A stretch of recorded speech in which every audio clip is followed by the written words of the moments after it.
그리스도로부터 은혜와 평강이 있기를 원하노라. 아멘. 아멘. 예, 오늘은 교회를 세우는 원천이라는 제목으로 함께 말씀을 나누도록 하겠습니다.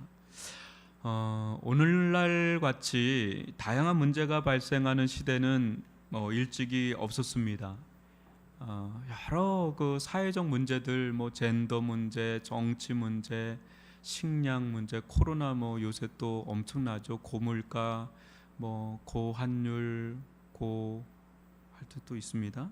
이런 여러 이런 사회적 문제들이 우리하고 별개가 아니에요. 왜냐하면 우리도 세상에 발을 딛고 살기 때문에 그런 성도들이 또 교회에 들어오잖아요.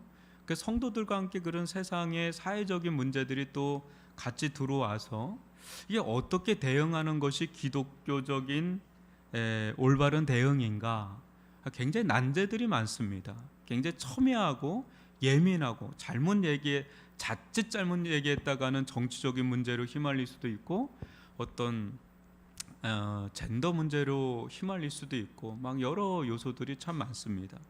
특히 코로나 이후 야기된 세계 질서의 변화는 앞을 내다보기도 힘들 정도로 급변해서 더욱더 복잡 다단한 그런 문제들이 일어나고 있는 것이 사실이죠. 이러한 때 저는 이제 초대교회 중 가장 다양한 문제들을 일으켰던 이 고린도 교회를 사도 바울이 어떻게 다루고 또 처방했는지 이제 살펴보면서 이 시대 우리가 걸어 나가야 할 영적 로드맵을 좀 발견하고자 찾고자 해서 고린도전서를 앞으로 좀 빠르게 진행하려고 하고 있습니다. 한 16장까지 있기 때문에 좀 빠르게 진행을 하려고 하는데 기도를 해주시길 바랍니다. 먼저 고린도 교회를 향해 이 사도 바울이 최우선시한 대목이 이 인사말, 이 어떻게 보면 상투적인 인사말인데 여기에 다 녹아 있습니다. 한번 여러분 1절로 3절을 제가 다시 한번 읽어드릴게요. 하나님의 뜻을 따라 그리스도 예수의 사도로 부르심을 받은 바울과 형제 소수데네는 고린도에 있는 하나님의 교회 곧 그리스도 예수 안에서 거룩하여지고 성도라 부르심을 받은 자들과 또 각처에서 우리의 주 곧 그들과 우리의 주 대신 예수 그리스도의 이름을 부르는 모든 자들에게 하나님 우리 아버지와 주 예수 그리스도로부터 은혜와 평강이 있기를 원하노라. 아멘. 여러분 고린도전서 많이 읽어봤을 것이고 이 인사말 많이 읽어보면 그냥 쭉쭉 읽어나갈 수 있는 대목이지만 굉장히 깊이 있게 읽어야 할 대목입니다. 왜냐하면 고린도전서 전체를 꿰뚫는 황금 열쇠라고 하는 것이 이 안에 담겨있기 때문에 고린도 교회는 교회에서 일어날 수 있는 문제는 다 일어난 교회의 문제의 종합판과 같은 그런 교회였습니다. 이제 앞으로 이제 나가면 별의별 문제가 다 일어납니다.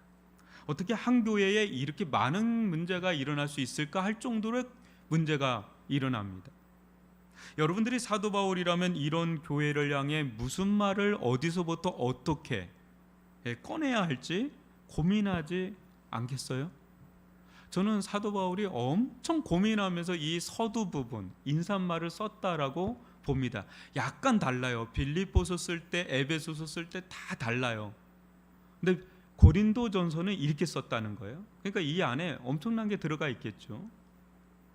이때 사도 바울은 우회하지 않고 전공법을 택합니다. 그가 택한 전공법이란 자신이 누구인지, 성도들의 모임, 즉 교회, 이 교회가 무엇인지, 또 교회에 가장 필요로 하는 것이 무엇인지 가장 원론적인 접근으로 가장 궁극의 답변을 담아서 이 대목에 탁월하게 녹여냅니다. 그러니까 이 안에 고린도전서의 고린도 교회의 문제를 해결할 모든 게 다 담겨 있어요. 집약돼 있다라고 볼 수 있습니다. 이걸 푼 게 고린도전서 16장까지 방대한 장이 나오는 거예요. 근데 이것을 이제 우리가 알고 들어가면 고린도전서를 보다 잘 파악할 수 있다 볼 수가 있겠죠. 먼저 사도 바울은 자신이 누구인지를 소개합니다. 자신의 정체성을 굳이 언급하지 않아도 되는데 그냥 원래 알던 사람이니까. 근데 굳이 재차 언급합니다. 그만큼 중요하기 때문에, 이 사도 바울이 누구인지는 너무 중요하기 때문에, 반면에 성도들은 이것을 너무 잘 잊어버리기 때문에 재차 언급했다라고 보면 돼요. 이 대목은 고린도전서 전체를 살펴볼 때 아주 중요한 역할을 하는데, 고린도 교회를 개척한 자는 다름 아닌 사도 바울입니다.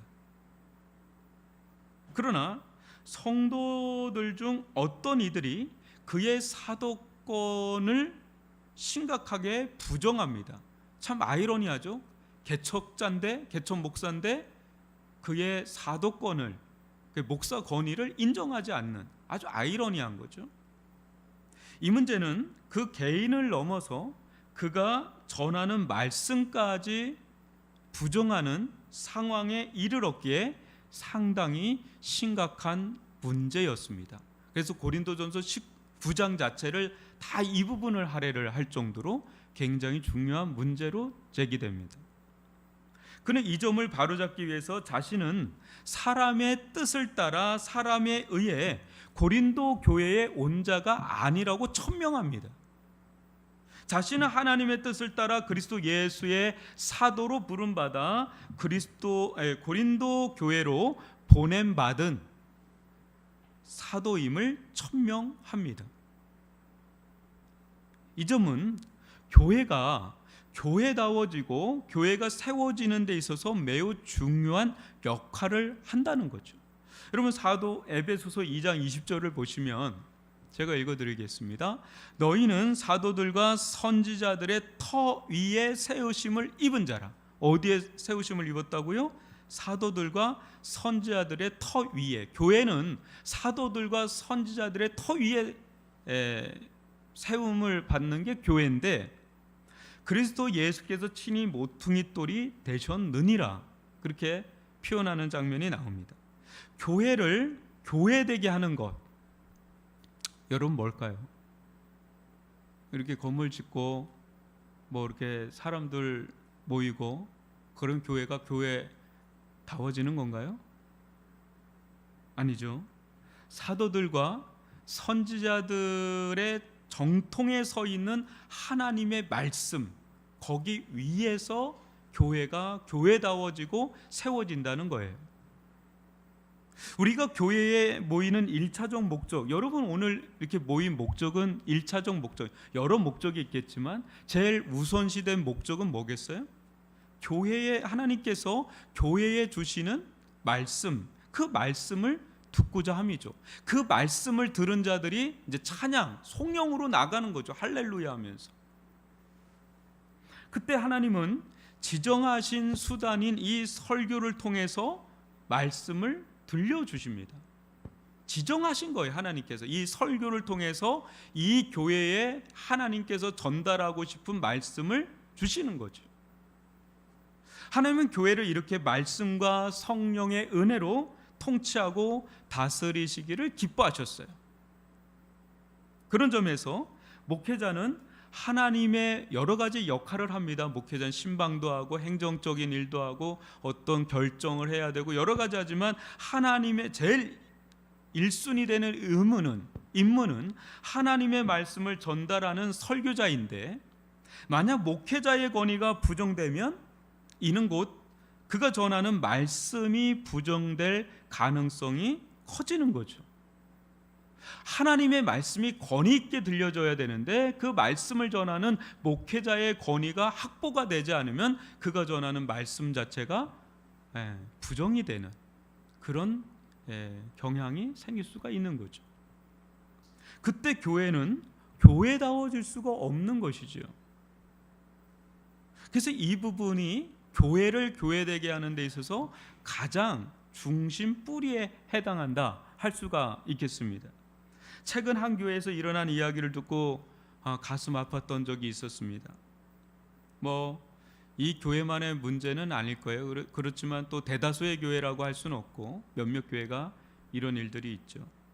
교회 건물을 재건축하는 과정에서 장로님들이 리베이트를 챙기려는 것을 알고 그 담임 목사님께서 목회자의 양심상 반대의 의사를 표명했습니다.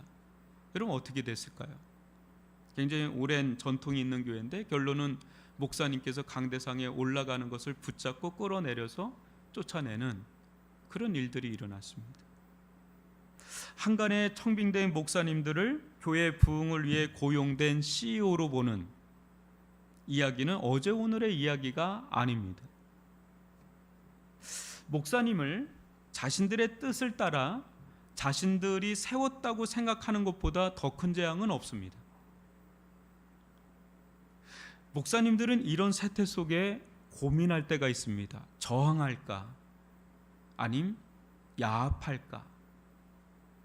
저는 우리 교회를 귀하게 여기는 부분이 하나가 있어요. 그것은 교회의 부조리를 보고 개혁하고자 하는 의식이 강한 공동체다라는 거에 굉장히 감사하게 되고 굉장히 자랑스러워하는 면이 좀 있습니다. 개혁된 교회는 끊임없이 말씀으로 돌아가서 개혁하려는 그 정신이 강해야 합니다. 여러분 우리는 장로교거든요. 장로교는 개혁교회거든요. 개혁교회는 어떤 교회인지 아세요? 끊임없이 말씀으로 돌아가려는 운동을 하는 교회예요. 그래서 계속해서 우리가 온전하지 않다, 우리는 완전하지 않다, 그래서 끊임없이 말씀으로 돌아가는 개혁 운동을 해야 된다. 이게 우리의 종교개혁의 정신이거든요. 저는 우리 교회가 이런 정신이 있다는 거에 대해서 감사를 하고 있습니다. 그때 교회는 교회다움을 잃지 않습니다. 끊임없이 갱신하고 끊임없이 개혁하되 말씀이 중심이 되는 그 길로 가는 거죠. 이런 것을 알기에 저는 제게 주신 목회의 사명과 비전을 따라서 예수가 보이는 교회, 여러분들에게 늘 여기다도 붙여놓고 늘 외우죠. 그렇게는 못 살아도 지향점은 있어야 된다. 예수가 보이는 교회, 또 예수를 따르는 교회, 예수 그 이름이 부흥하는 교회, 예수가 중심이 되는 교회가 되자고 설파해 왔습니다. 이 말은 다르게 표현하면 성경이 말하는 교회상을 회복하자는 그런 말이기도 합니다. 성경이 말하는, 우리가 주목해야 될 건 성경이 뭐를 말하고 있는지 거기에 주목해서 그 길로 가자 이거죠. 그런 점에서 먼저 오늘 말씀을 비추어서 볼 때 우리에게 이제 질문을 한번 던져봐야 되겠죠. 저나 또 우리 사역자들이 있습니다. 여러분들 어떻게 보십니까? 여러분들보다 나이가 적을 수도 있고 또 경험이 적을 수도 있지만 여러분 어떻게 보십니까? 이 시점에 하나님의 뜻을 따라 그리스도 예수께서 이 교회에 보내주신 종들로 보시는지, 아님 우리의 뜻을 따라 우리가 세운 종들로 보시는지, 여러분 이 시각의 한 끗 차가 엄청난 공동체의 분위기, 공동체의 방향, 공동체의 정체성을 완전히 뒤바꿔버리는, 중심이 돼버리는 거죠. 예수가 보이는 교회는 어떤 교회일까요? 예수가 보이는 교회는 사역자들을 인간적인 눈이 아닌 하나님께서 시마다 때마다 뜻이 있어 보내주신 그리스도의 종으로 보는 교회입니다. 우리 교회가 그런 교회가 되기를 바랍니다. 그때 그들이 전하는 말씀을 그냥 인간적인 말씀으로, 자기가 자의적으로 전하는 말씀이 아닌 하나님께서 저 종을 통해서 주시는 말씀으로 받아서 아멘 아멘 하답하면서 순종하는 은혜를 누릴 수 있기를 주님의 이름으로 축원합니다. 저는 지난 2주간 이 강단을 잠시 비우고 우리 진창호 목사님, 이건희 강사님 설교를 들으면서 꽤 은혜를 누렸고, 또 양병환 선교사님, 또 홍승영 선교사님 설교를 들으면서 또 은혜를 누렸습니다. 하나님께서 때마다 시마다 이렇게 주의 종들을 세우셔서 우리에게 꼭 필요한 말씀을 저 종을 통해서 주시는 줄 믿습니다. 2절을 한번 보실까요? 그가 교회는 또 어떻게 보고 있는가? 왜 사도의 정체성, 또 그 다음에 교회의 영적 정체성을 언급하는데 2절을 한번 보시길 바랍니다. 고린도에 있는 하나님의 교회 곧 그리스도 예수 안에서 거룩하여지고 성도라 부르심을 받은 자들과 또 각처에서 우리의 주 곧 그들과 우리의 주 되신 그리스도 예수 그리스도의 이름을 부르는 모든 자들에게, 여러분, 교회는 무엇입니까? 교회는 무엇입니까? 우리가 익히 아는 사실이지만 자주 망각할 수 있는 사실은 교회는 우리의 것이 아니라는 것입니다. 여기 보십시오. 고린도에 있는 하나님의 교회라고 표현하고 있지 않습니까? 고린도에 있는 하나님의 교회. 사도 바울이 이 표현을 쓴 것은 다 의도가 있습니다. 다른 데는 이렇게 쓰질 않았어요. 그러나 고린도 교회를 향해서는 이 표현을 쓴 거예요.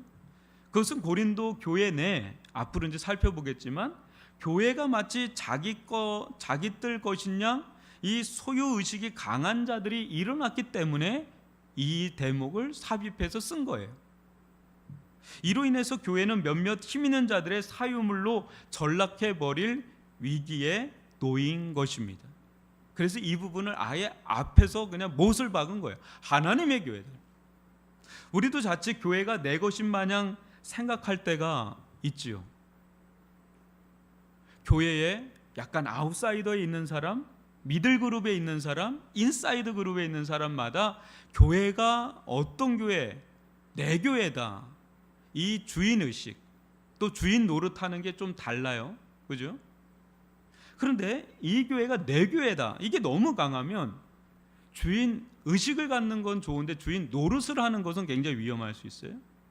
그때 교회 주인이 하나님이 아닌 내가 될 수가 있는 거예요.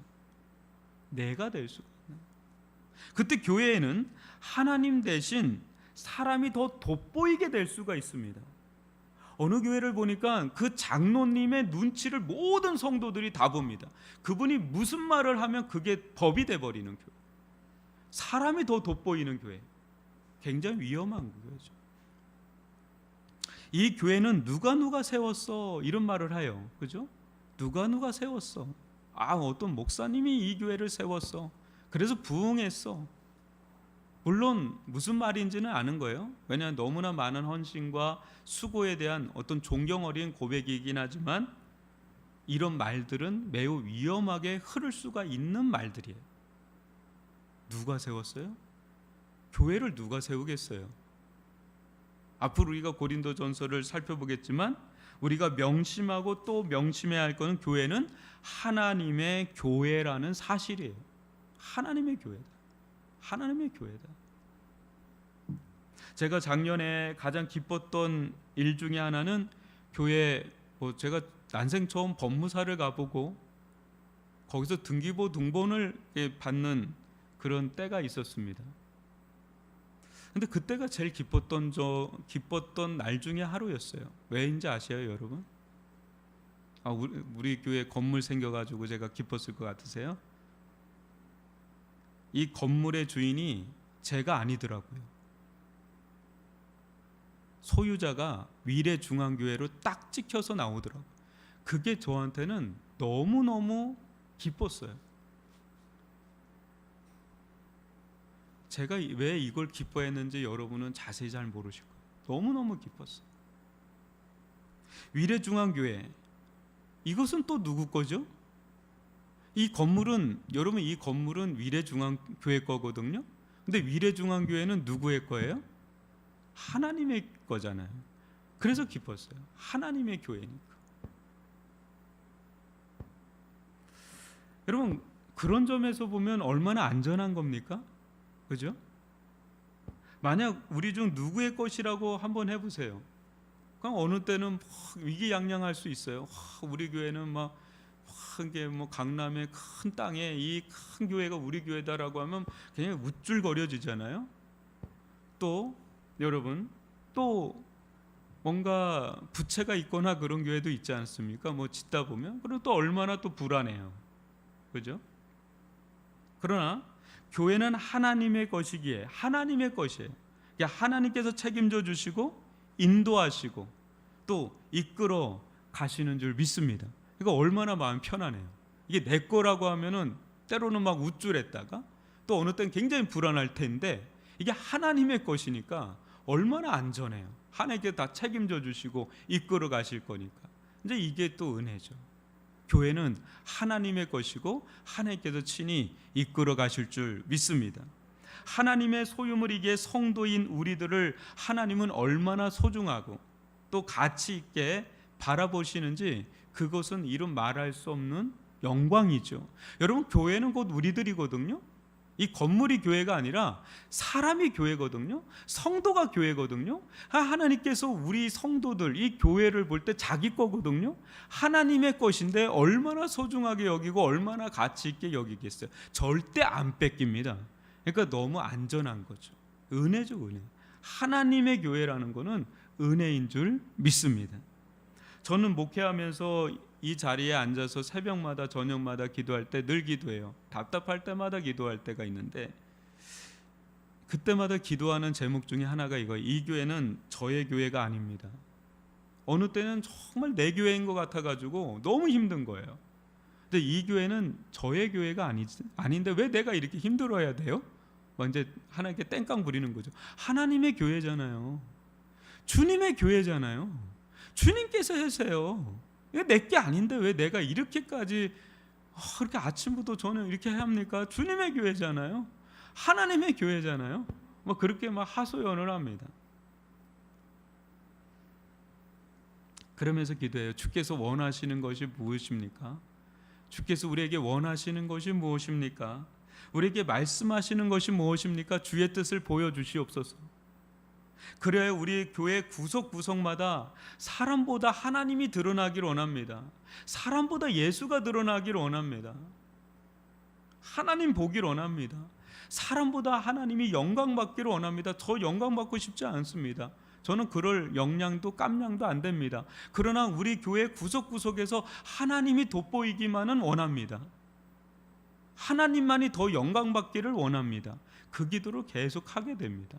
그래 예수가 보이는 교회, 예수를 따르는 교회, 예수 그 이름이 부응하는 교회가 되어가지 않겠어요? 하나님의 교회로서 올려드리는 그런 복된 성도들 되시기를 주님의 이름으로 축원합니다. 이 두 대목, 이 사도는 누구인가, 이 바울은 누구인가, 인간적으로 보면 뭐라 할 수 있는 사람이에요, 그죠? 그러나 그는 그런 말하기 이전에 그는 사도다라는 거, 그리스도께서 보냄받은 사도다라는 거가 이 교회를 규정하게 만드는 거고, 또 그들이 몸담고 있는 교회를 어떻게 볼 거냐? 하나님의 교회라고 본다는, 하나님의 교회라고 본다는 거. 이 교회가 굉장히 문제가 많이 일어나거든요. 그럼에도 하나님의 교회다라는 거, 이 눈을 갖는 건 매우 중요하다라는 거예요. 네, 마지막 세 번째입니다. 마지막으로 사도 바울이 교회를 세우는 데 있어서 자신의 사도적 정체성과 교회의 영적 정체성 회복을 먼저 이야기한 거고요. 그 다음에 궁극적으로 중요하게 여긴 회복이 하나가 있는데 그게 3절입니다. 한번 3절을 읽어드릴게요. 하나님 우리 아버지와 주 예수 그리스도로부터 은혜와 평강이 있기를 원하노라. 여러분, 교회가 교회다워지는 길은 궁극적으로 우리에게 있지 않습니다. 교회가 세워지는 길은 오직 하나님 아버지와 주 예수 그리스도의 품에서 흘러나오는 그 거룩한 은혜, 영광, 그것이 교회를 교회되게 한다는 거죠. 제 아무리 세상의 것들이 풍성하더라도 하나님의 은혜와 평강이 메마른 교회를 상상해 보셨습니까? 제 아무리 우리 세상의 것들이 없더라도 하나님의 은혜와 평강이 흘러넘치는 교회를 상상해 보셨습니까? 저는 양단에 있는 교회들을 다 경험을 해봤거든요. 근데 후자가 정말 교회다운 교회가 돼요. 세상의 것들은 좀 모자랄지 모르는데 은혜가 있어요. 평강이 있어요. 그러니까 교회다워지던데요. 특히 선교지에서 그걸 봤는데 너무너무 감격스러워요. 교회가 교회로서의 고귀하고 독특하며 또 거룩한 품격을 갖추는 것은 다른 데 있지 않습니다. 오직 하나님의 은혜요, 하나님의 평강에 있는 줄 믿습니다. 실제 교회가 겪는 문제는 사람이나 물질 문제가 아니에요, 여러분. 우리는 이렇게 보면 겉으로 볼 때는 사람이 문제일 것 같고 물질이 뭐 없어서 그게 문제일 것 같은데 아니에요. 교회 진짜 문제는. 여러분 우리를 한번 볼까요? 본래 대단한 사람이었습니까? 우리가? 여러분 우리가 대단한 사람이었어요? 그런 사람들을 찾는다면 여기 말고 다른 데 더 많아요. 대단한 사람들은. 우리는 본래 허물 많고 연약한 죄인들 아닙니까? 그죠?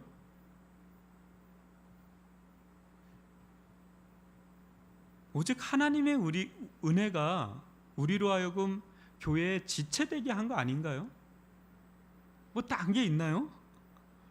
다른 거 없잖아요. 하나님의 은혜가 어느 날 나로 하여금 교회의 한 일원이 되게 하는, 접붙임을 받게 하는, 지체가 되게 하는 그 원인은 나의 잘남이 아니었잖아요.